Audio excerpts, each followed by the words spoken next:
5 سنين؟ انت ولد صغير. عفوا يا اخوي، في اخبار عن بيت نوبه؟ متخيلني. مش حكيت؟ مع سلامتك. استاذ ناصر بتعامل ابني مثله مثل باقي الاولاد. هو مش بمستوى الولاد الثانيين، هو اشطر من باقي الاولاد. ليش هيك؟ وين ابوي وينه؟ تتذكر شو حكى لك؟ اتجاه الشمس هناك دار، محل الشمس بتروح كل يوم.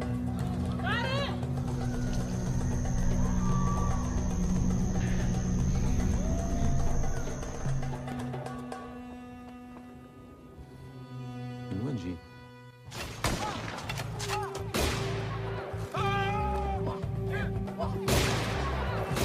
روح اليومية اللي هذا 97. بس قاعدين نضيع وقت هان. الكيف بدك تصير زلمه. امشي، اتحرك. أنا معهم.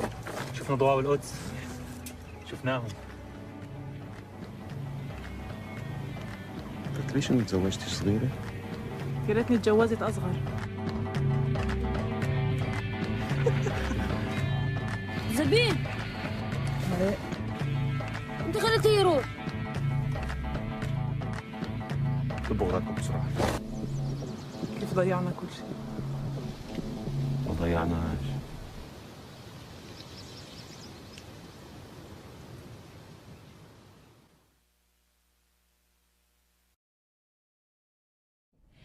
The film takes place in 1967 in Jordan, but it begins with a mother and son who have just become refugees, and they've arrived in Jordan. The film opens when they're already in the camp,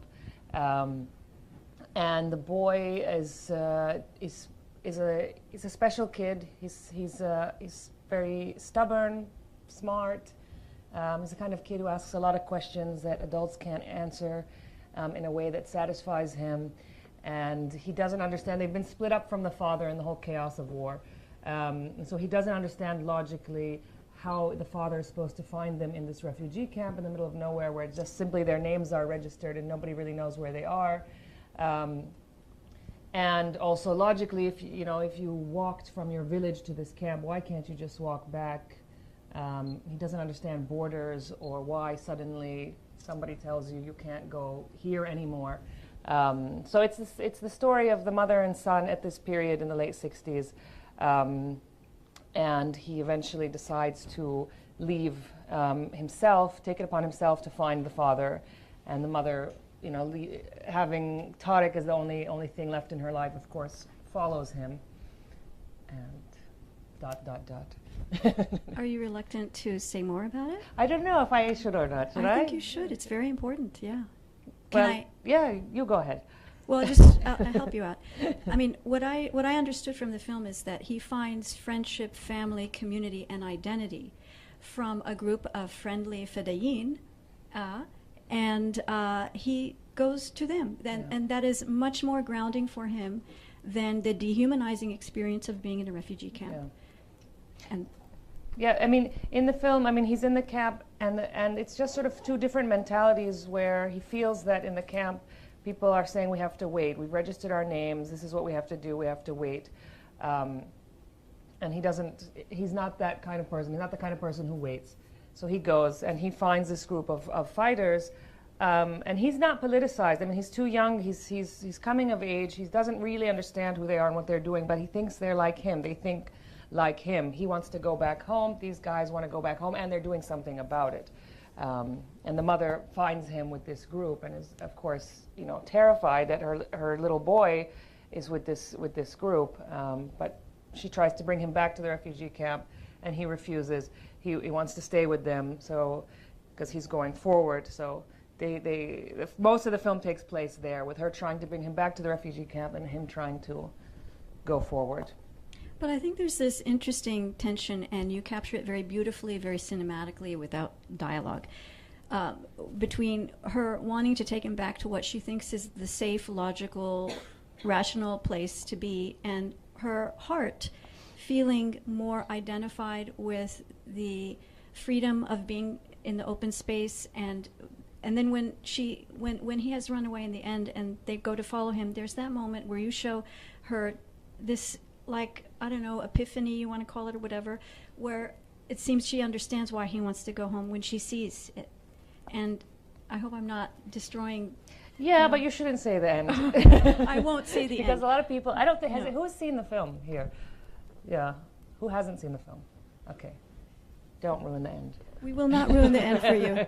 But anyway, I just think that was a very important moment, because you're really showing, the tensions that I think Palestinian refugees felt, I mean, between these different, and it was a time of political parties, and you showed that very beautifully.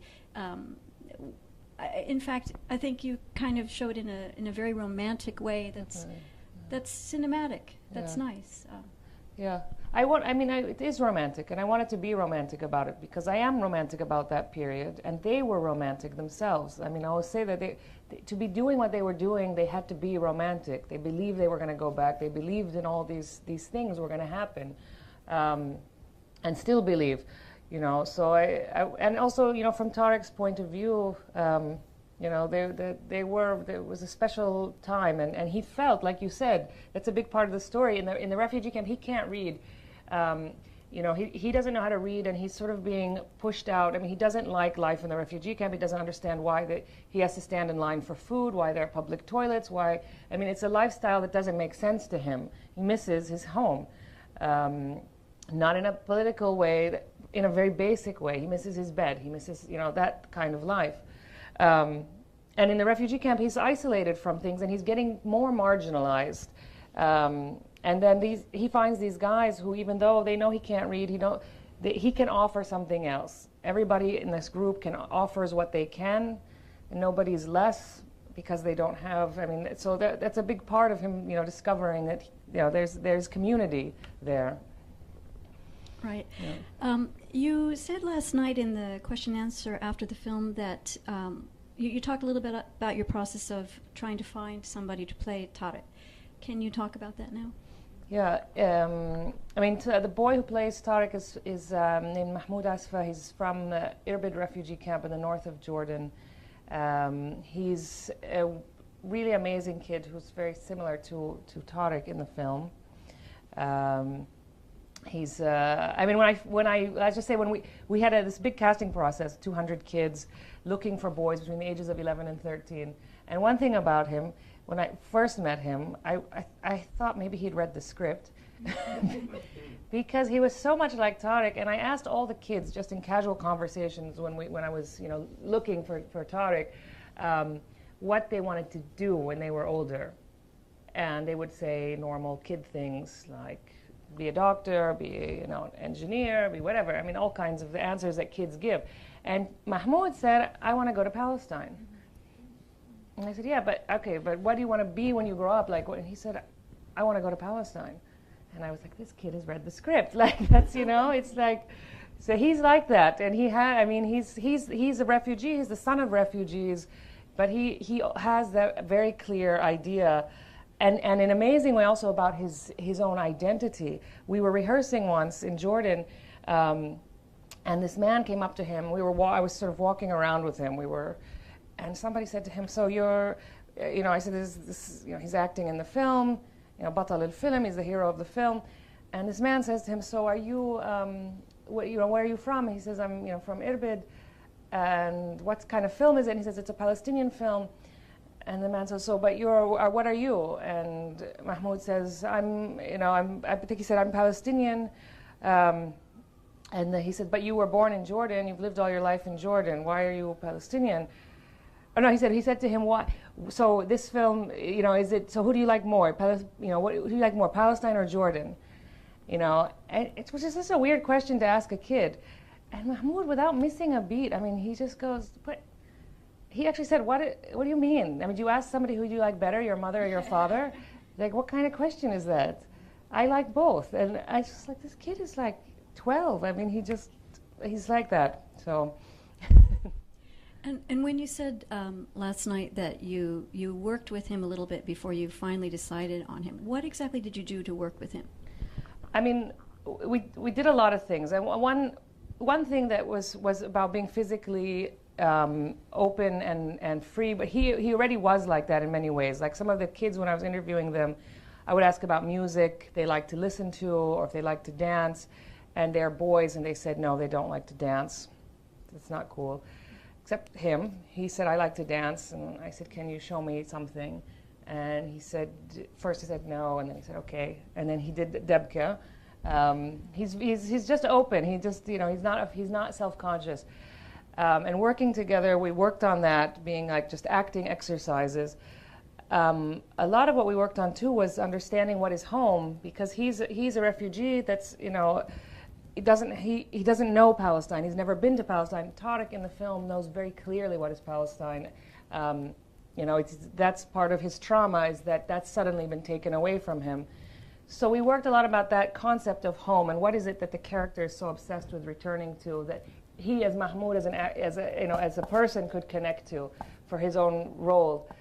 We drew the house, for example. I had him sketch the house, like everything of his lifestyle. The film opens when he's already, you know, when the character of Tariq is already a refugee.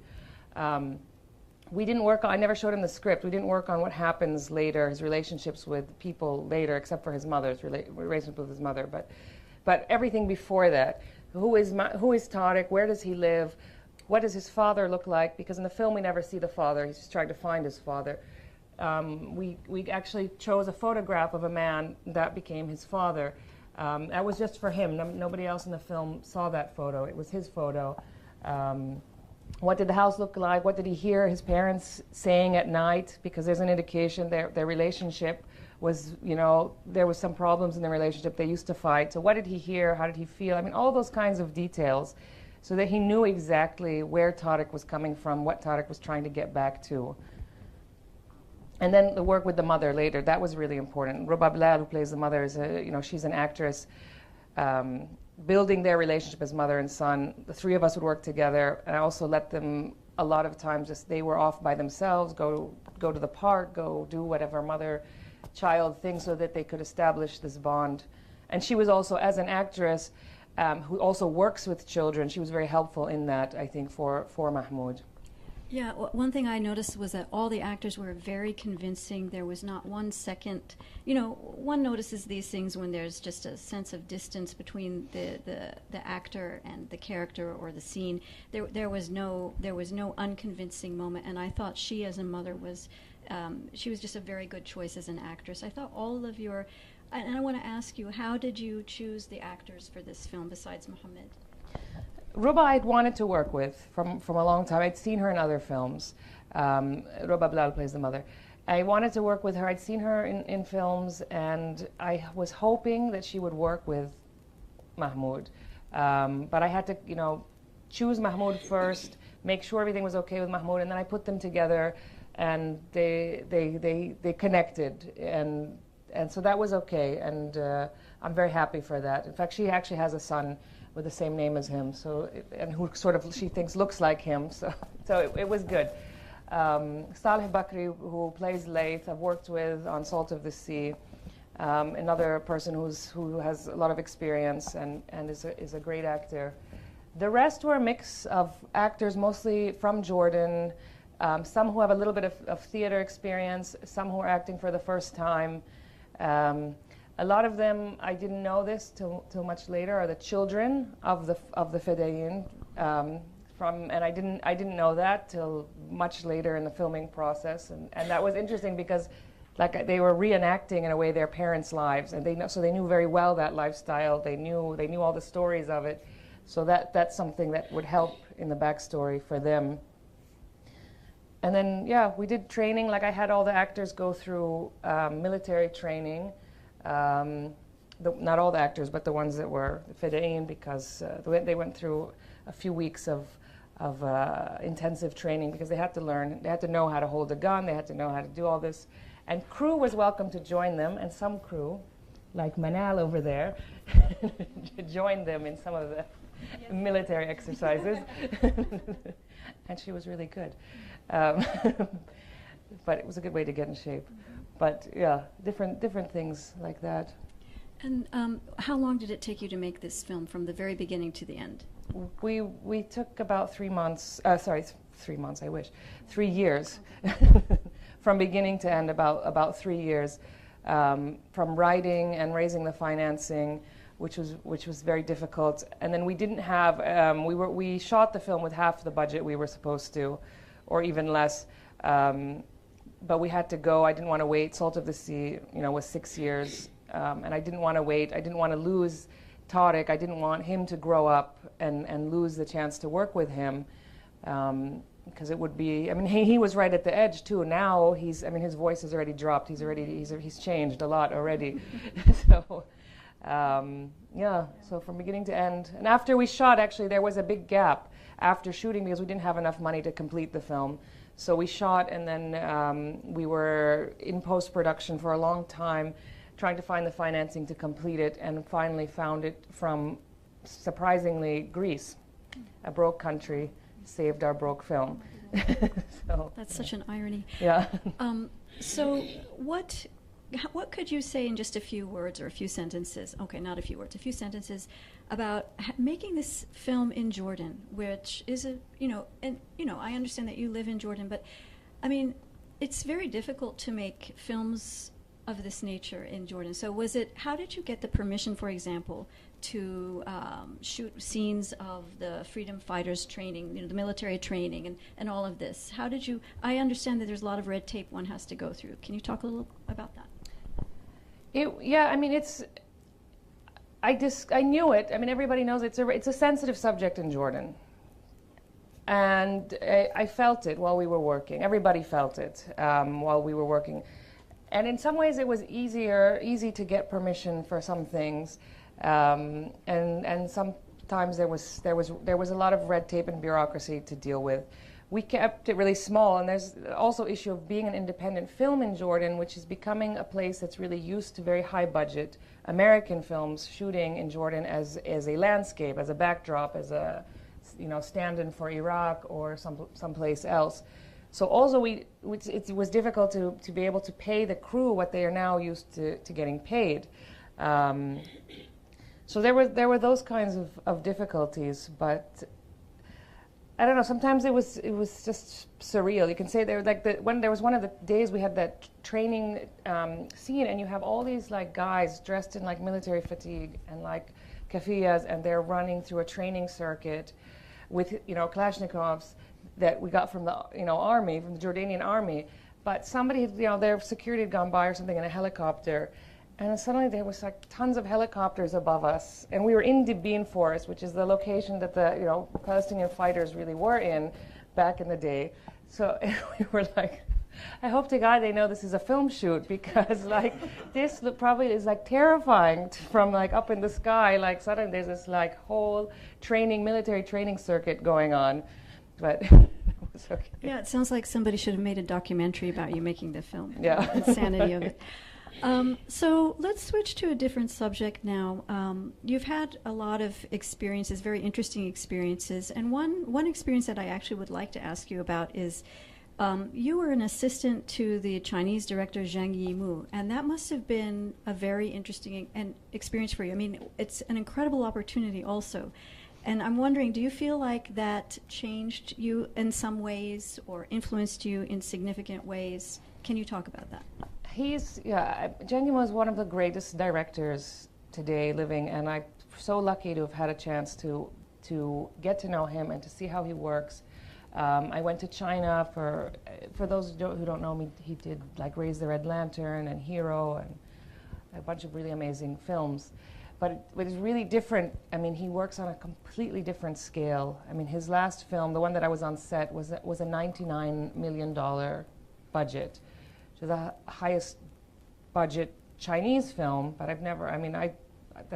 we're working like this, and it's 400 people on set, but it was great, and I don't know, I'm sure that I'm very affected by him, but I don't know how yet. And he said it himself. He said, you're not going to even know. Maybe in 10 years something of this experience might mean something, might affect you in a clear way.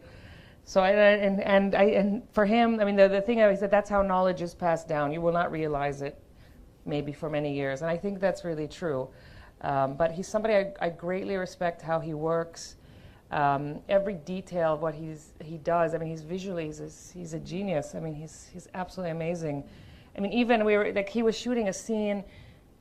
I was the only one allowed on set to sit next to him. Like, he has a chair, he sits, and the camera person sits, and nobody else is allowed to sit. So except for me, because I was his guest, I had a chair next to him.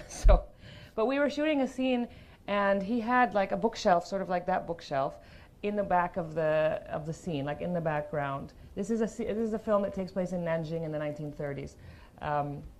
And suddenly he stopped and he said, I need somebody to check those books because they're books in English. I want somebody to check the books to make sure none of them are published after 1930.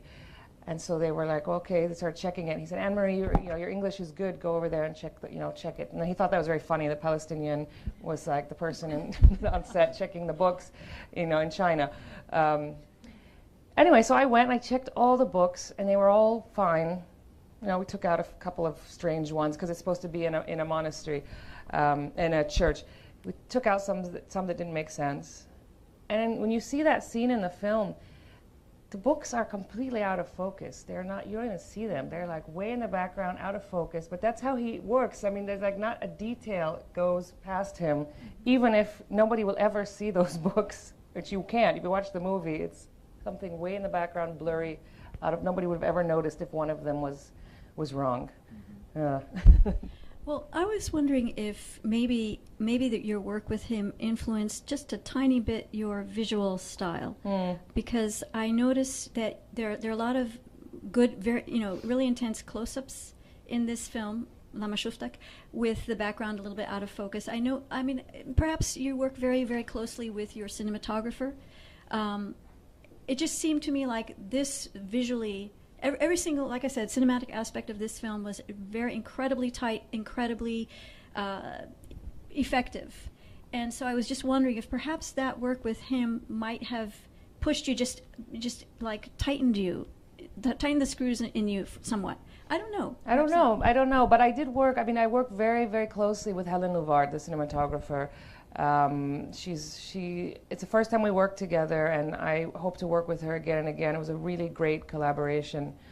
But the style of the film is also really important for me, it was always Tarek's point of view and the way he sees things, and he sees details of things. He sees these, ants. It was, and to stay really close to what's happening with him was a big part of that. It's his story. It's his story and Reida's story, his mother's story, and so I think that's a lot of also the language was trying to be intimate with them as well. Yeah. Can you talk about any current project or a future project that you've started to work on, or what you would imagine working on next? I would love to. I'm trying to write, but we've been really busy with the film because of our current situation of Palestinian cinema, Arab cinema, independent cinema. We also have to distribute the film ourselves, so I haven't really had time to focus on something new. But I do have a new project in mind. I'm trying to write. I'm writing a script for another producer and director that I will not direct. I'm just the screenwriter on, which I'm not allowed to talk about. And as a director, I always write my own scripts, and I love the craft of screenwriting very much. But I dream to have a great script put in my hands, something that I can just be the director on and not the writer for the next film. And anything. I mean, it doesn't have to be about Palestine. I mean, it doesn't have. If it's a story that I feel close to, that has this element of this human element to it, that. Stories about struggle, these are the things that I like. Could be a thriller. I'd love to do a good thriller. So this might segue nicely into the subject of teaching, because I noticed that, you wear many hats as a filmmaker, and one of them is teaching, and another one of them is curating. But as somebody who has taught filmmaking at universities or in refugee camps, what's the most vital aspect of teaching cinema? I think, I mean, for me, what I have to think about what I learned, what was good for me to as in learning. I mean, I'm still learning, and I'm still always, always learning and trying to improve my craft. But I think what I try to teach is the lessons that I learned, which is really important, to trust your own instinct, to trust yourself and your ability to tell stories and to, I mean, you have to really develop thick skin in this industry, like many other industries. And I don't know, I think especially as a woman, that's also something to be learned, that, you are doubted all the time. You have to trust your gut. And so I hope that I can teach other people that too, because people will try to kick you down a lot. So just, even if it's stupid, just, even if it's wrong, even if it's your mistake, go with what you feel is the way to do it, and then you'll know if it was a mistake later yourself, not if somebody else tells you that. And as a woman film director, recently I read an interview with you in The Independent where you said, you made some kind of statement about it being somewhat of a burden having to represent all of Arab womanhood. I actually understand where you're coming from, I do. But can you clarify that a little bit more? Because while that is a burden, it's also important that you take the credit for that, because there aren't very many women feature film directors in the world, and then not very many coming from the region that you come from. So just clarify that and talk about the nuances and the tensions of that. Well, I think what I was talking about is that, the burden, I don't represent anything. None of the characters represent or symbolize anything except their characters. Tariq only represents Tariq, for example. He doesn't represent Palestinians. And that's something I think, but I know where it comes from too, like with our community, the Palestinian community, there are so few Palestinian films out there that when somebody sees a Palestinian film, they want it to they want you, to tell the whole story, and everything has to be in there, and your film is being shown, and we're dying for people to know our real story. So then you get, you have to show everything in your film. Or, for example, Tariq, I will use it as an example. Like some of the criticism I've had from Palestinians is, why did you make a character who can't read? We are an educated people. He can't read. He doesn't represent Palestinians. I'm not saying Palestinians are not, educated, but that's the kind of, some people have that response to it. With Soraya from Salt of the Sea, she's a really stubborn person, angry. She's not likable all the time. She's very passionate, but she's, her personality is, she's a little, she can be annoying to some people, and some people love her and some people can't stand her. She's just a normal person. But, I find that people sometimes why they want her to be like perfect, because she's representing a Palestinian woman on screen. She has to be perfect. But you can't have characters like that. I mean, I'm not interested in characters like that. I'm interested in flawed characters that are just normal people. So I think that's like the burden of, I always say nobody symbolizes anything. Nobody represents anything. It's one Palestinian story of millions. One Palestinian, one character of millions. Right, and but that's important what you say, but I think from the perspective of a historian or a film scholar or such, you're going to be in the books. You are in the books of on the list of Arab women film directors. I think there are very few. Anyway. No, there's a lot. Feature film directors. That's what I'm talking about. I should have qualified that. Yes, there are a lot of women involved in filmmaking and documentary filmmakers, but you're one of the few. So I think it's just important. It's an achievement. So I want to celebrate this, and it's a good thing. But I think it's also good that you question maybe the marketing of yourself as gender specific kind of director. But ultimately it's a good thing.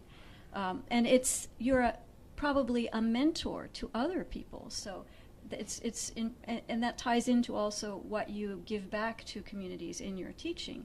You teach people to trust their instincts, and you can be a model, because you're not a stereotypical. You don't present stereotypes in your films, in the characters. You don't present rhetorical messages. Your films are critical in their own ways, and there's a lot of depth in your films, and which also makes you stand out from mainstream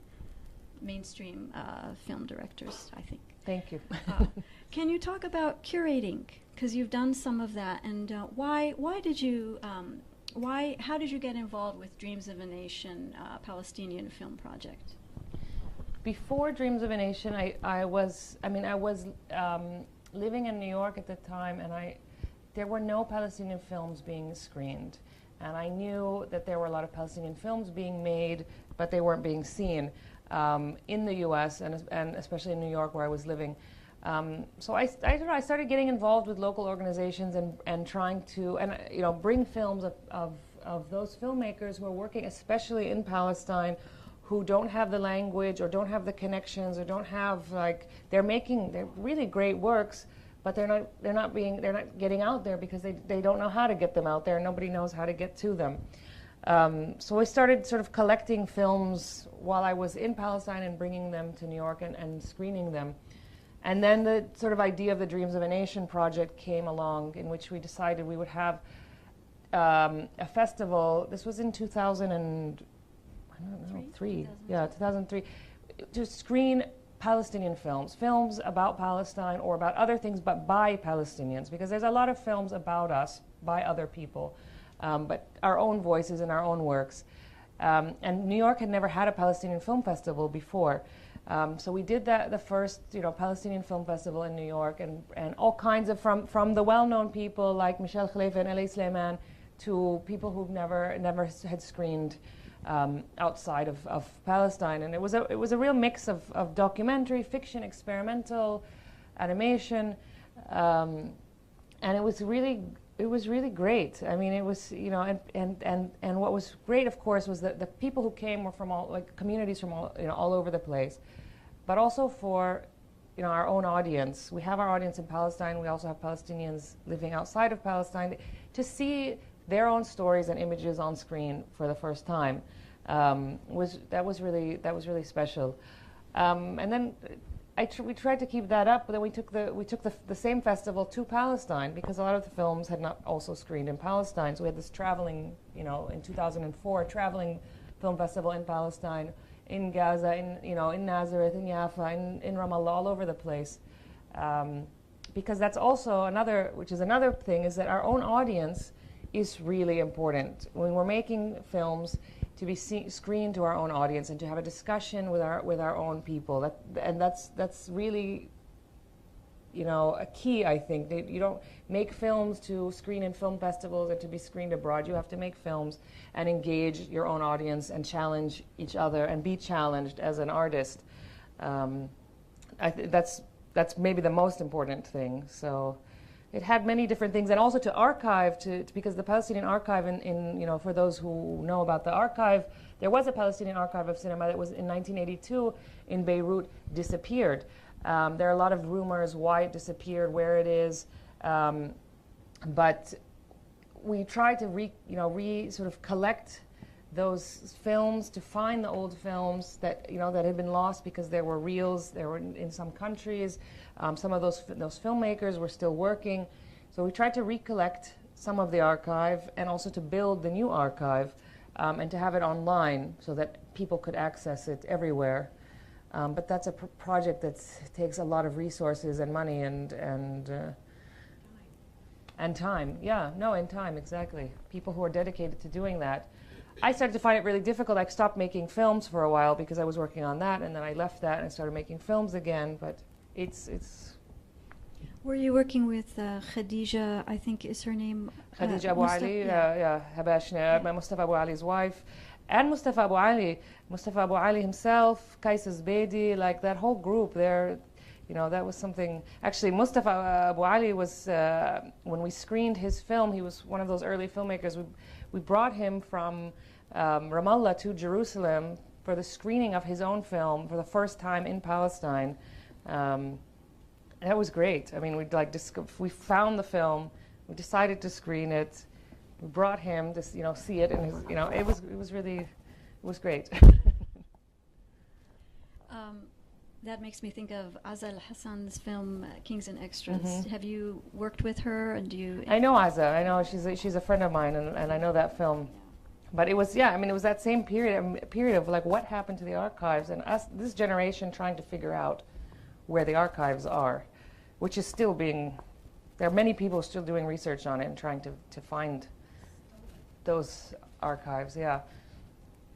There's some of them have shown up. People say people say they've disappeared. Some people say they were hidden and nobody knows where they were hidden. Some people say they're actually now in the Israeli archives in Jerusalem. I mean, there's a lot of stuff. So, What kind of advice would you give to young aspiring filmmakers who are Palestinian or not Palestinian these days, but people who have difficulties and challenges making films? What kind of advice would you give to them? just do it. Just go ahead and do it. No, really, don't wait. Don't wait for anything.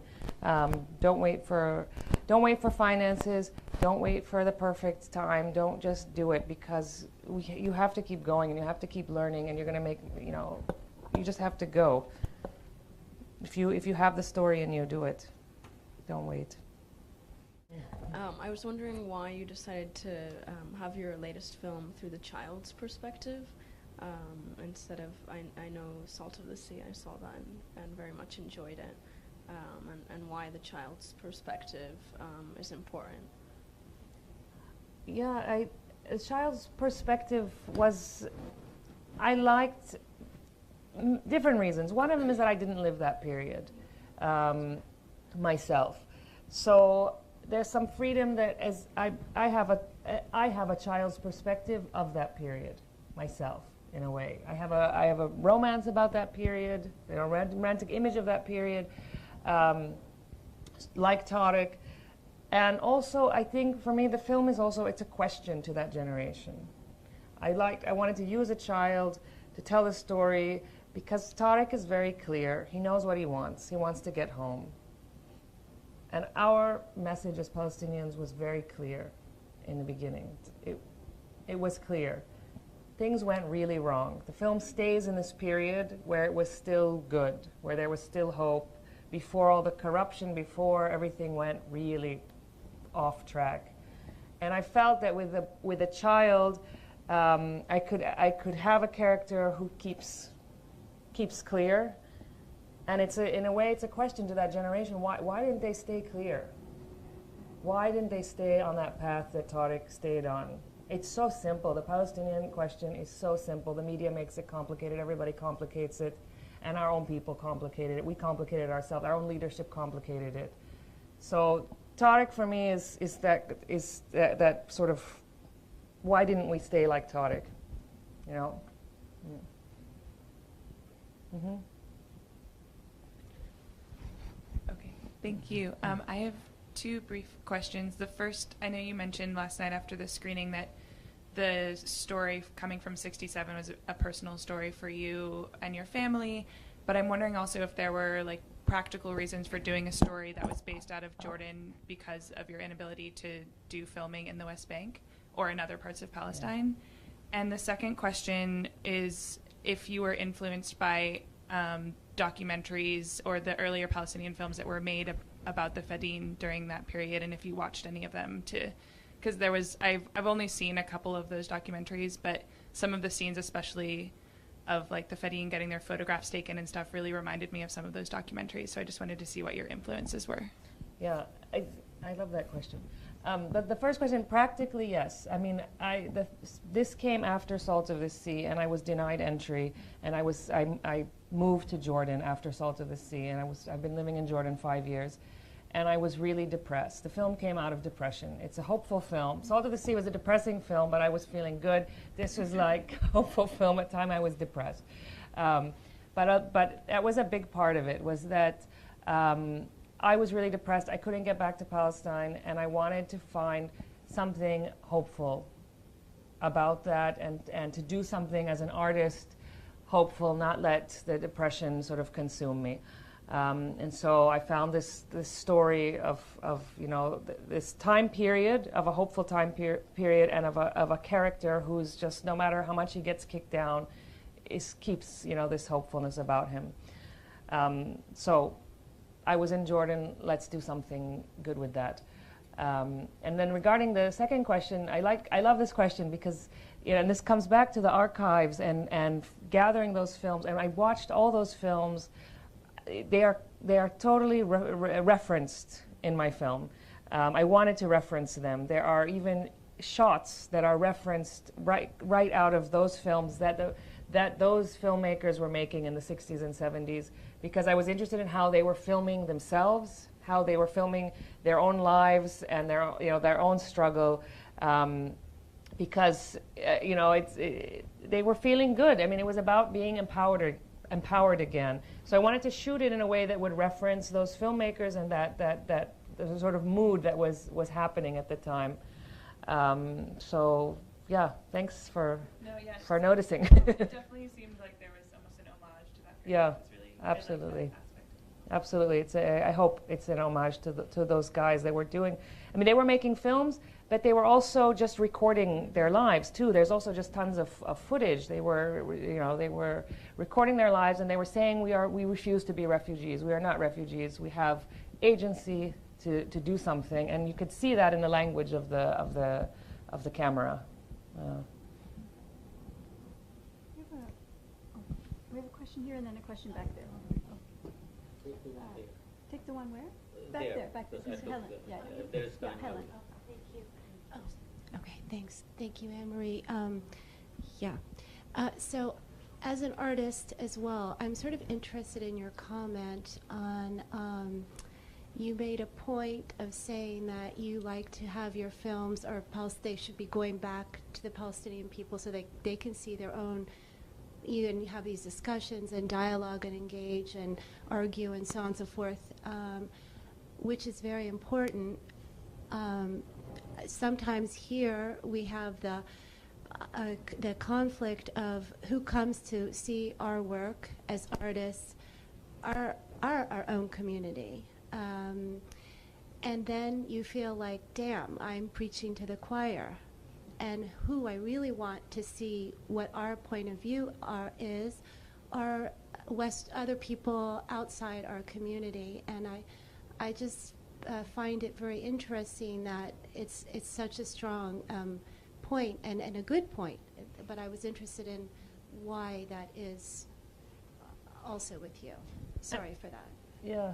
No, I mean, I think, like, for example, I mean, coming back to the question of Tariq as a boy, I mean, it's a for our own audience, like, this is a question for our leadership, why they went so wrong. We can only ask them that, and so there's a dialogue with that.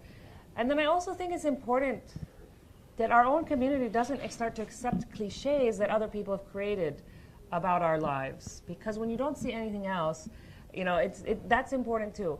I mean, yesterday, I just want to give a small example. Yesterday, a woman came up to me, a Palestinian woman, and she said, in the film, the refugees are really clean. They look really clean. And I was like, you know what, I'm not going to make the film with, like, the dirty refugees. Like, that's such a cliche, and now we believe that cliche. Anyone who's, yes, in the film, this was the beginning of '67. They were wearing those clothes. Later, this is 3 years later, maybe they're wearing the same clothes, they're going to look different, but this is like at the beginning, so they're wearing, and anyone who's been in a refugee camp knows that Palestinians wash and clean. They might have lost everything, but they are clean. That's a fact. So I was interested in this comment from her, because it's like we start to believe the cliches that we see that other people have created. So I think this is also part of, like, also dialoguing with your own community. But I agree with you, like, as an artist, you have to have a bigger audience than that. You have to hope, I hope that the film speaks to somebody who doesn't know anything about Palestine, doesn't know anything about the situation, like they find something in the story that is personal or meaningful to them. That's the best thing I think an artist can ask for, So it's both audiences. Thank you.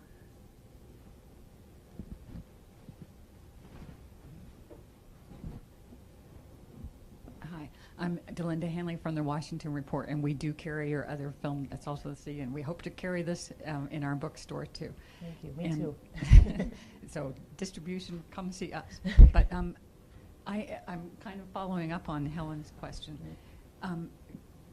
What are the restrictions? I mean, why can't you create an Exodus-like film for the Palestinians, something that's a game changer that influences all of America? I think you can do it. I'm challenging you to do it. What are the obstacles you think you face?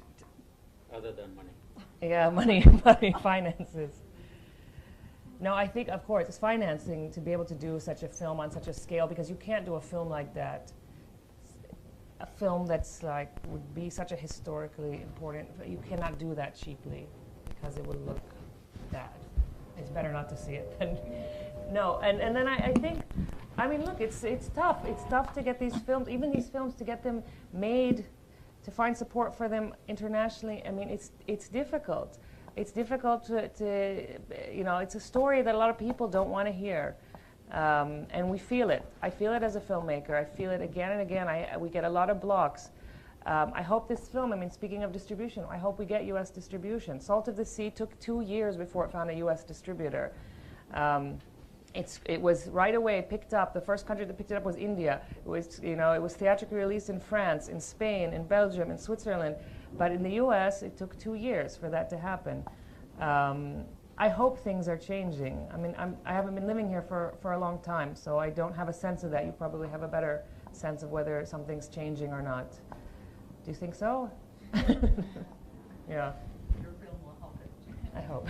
We'll see. But yeah, there's a lot of obstacles, but like Muhammad said, he keeps getting up.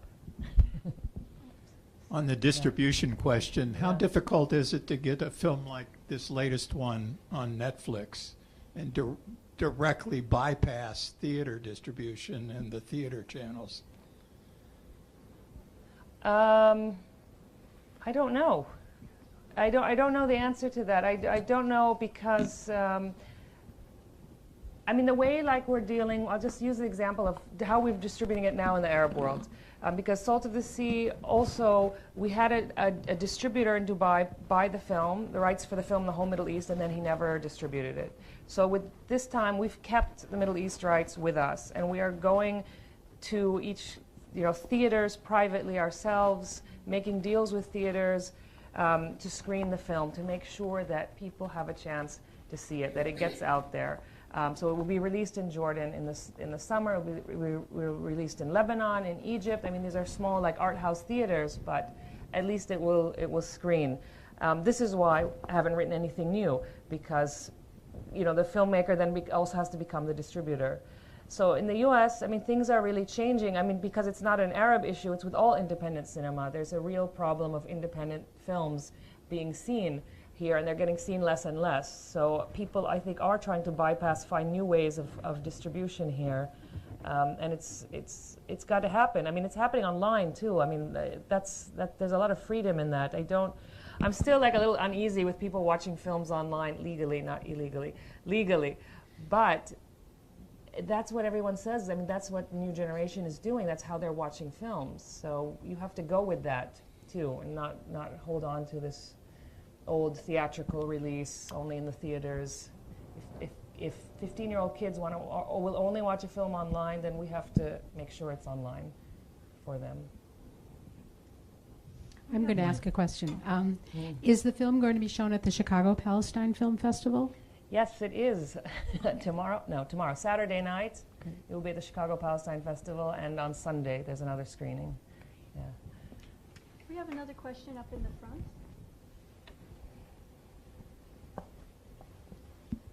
You know, I noticed that conflict between the boy and his mother, and this is a split personality of a refugee mother who left Palestine. My mother left Palestine proper, what they call Israel now. She left and she had us in Lebanon. I remember I was 12 years old when the Fidaiyin started coming online in Lebanon. They put that Palestine, you know, Palestine is our country, we're going back to Palestine. At the same time, they didn't want us. You know, they were afraid because they saw the brutality of the other side, and they did not want us to go and train. We used to sneak out to go and train. And that is a conflict, and I think you wrote the script for this movie. Yes. You got it right, because I know this is what happened to me with my family, with my parents. But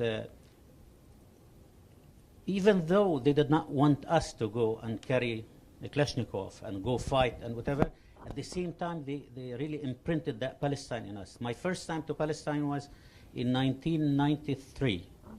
When I went at the airport, my sister came to pick me up with her husband. I said, let me drive. And I drove from Tel Aviv to Akka. The only thing, and all the roads, everything was in my mind from what my father and mother told us about, except I thought Palestine was much, and then much bigger than what it is. Because my father used to tell us the stories that we went from Akka to Haifa, and we went in the morning, we came back at night, because they were going by Hamtur, on a horse and buggy, not in a car. So Palestine is not dying. And the arts, and for whoever said that, are we reaching people? Art is like engraving in stone. It stays. It's not going to go away. Your movie will be here after 1 million years, especially with the technology now. After 1 million years, the truth will be there. Palestine will be there, and your movie will be there. Thank you for your work. Thank you.